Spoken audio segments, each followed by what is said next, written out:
So guys, for today's video, share ko lang tong isang earning app na matagal ko nang ginagamit. Ito yung method niya guys, GCash. Ayan, meron pang iba, mobile recharge, Paymaya Cash, GrabPay Cash, Binance, Razer Gold, Lazada Voucher, Unipin Voucher. And so, para malaman nyo kung paano yung mga waster niya. So, panoorin nyo lang yung video hanggang dulo.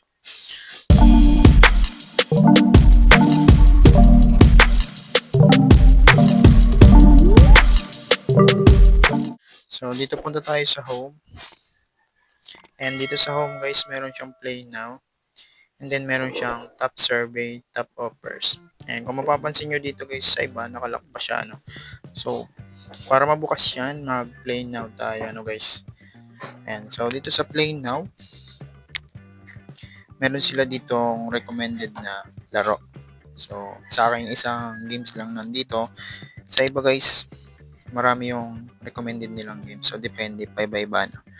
So, para sa mga interesado, ilalagay ko na lang yung download link dyan sa ating description box at sa ating comment section. And so dito guys, halimbawa ito, play now, i-download nyo lang yan tapos meron ko yung ma-earn dyan na points.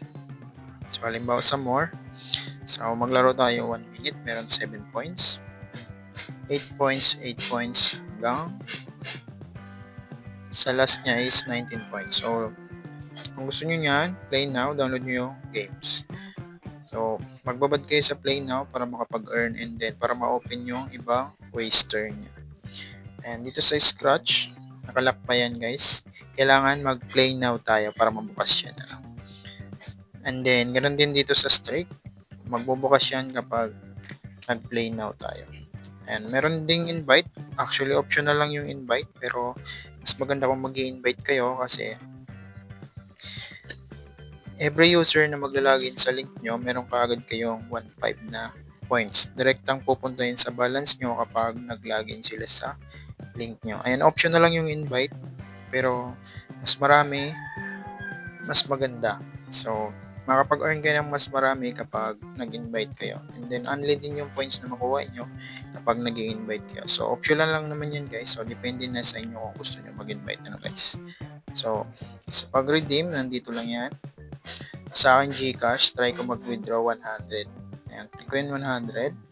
Ayan, nakasetup ng GCash ko. Click next. Ayan, next ulit. Confirm. And submit. Hintayin na lang natin pumasok yun guys. So, marami na ako na-withdraw dito guys. Actually, total niya is 10k plus na yung na-withdraw ko dito. Matagal na to guys, pero until now, paying pa rin siya. So, andito yung pinakauna kong withdraw. Ayan, April 19 hanggang November 2. So, marami na guys. So, nag-total na yun ng 10k plus. Kasi, na-compute ko na yan. So, tingnan natin kung pumasok na ba. So, ayan guys. Sa screen, kung makikita nyo, ayan. You have received 100 payer max. So, i-redeem reward successfully. So, legit na legit yan guys. Wala siyang puhunan So, again guys, disclaimer lang. This video is for educational and review purpose only. So, yun lamang guys. Kung nagustuhan nyo ang ating video for today's, huwag kalimutang mag-like and share. Maraming salamat. Bye-bye.